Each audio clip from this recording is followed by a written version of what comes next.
Ce qui s'est passé, c'est que j'avais commencé en décembre 2014 à écrire un livre sur la perte de la maison de mon enfance,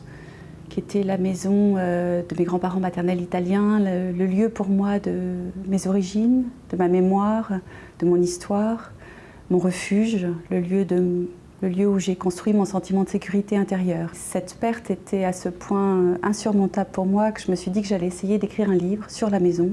pour tenter d'en sauver quelque chose. Le 7 janvier 2015 s'est produit ce qui s'est produit à Charlie Hebdo,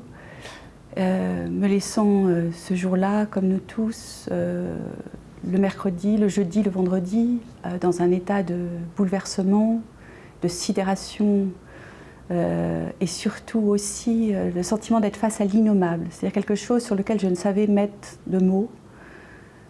tel que j'ai pris une feuille de papier et j'ai commencé à écrire pendant ces 3 journées,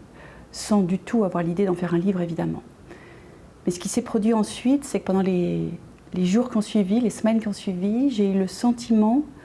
que ce que je tentais d'exprimer par rapport à la perte de la maison et ce que je tentais d'exprimer par rapport à ce qui venait de se produire se rejoignaient. Et donc je me suis dit que j'allais tenter d'écrire ce livre dans ce balancement entre ces 2 pertes. Une perte intime faisait écho à une perte collective qui nous concernait tous. Et ce qui se passait aussi en même temps, et qui est très important dans le livre, c'est qu'en janvier 2015, j'étais enceinte, j'attendais un petit garçon. Et ce sentiment de porter la vie au moment où d'autres donnaient la mort m'a plongée dans une sensation de paradoxe très violent, que je trouvais presque insensé, que j'ai vécu même après la naissance de mon petit garçon, mais qu'on peut peut-être aussi retourner dans l'autre sens. C'est peut-être aussi parce que je portais la vie que j'ai ressenti à ce point ce sentiment de dépossession.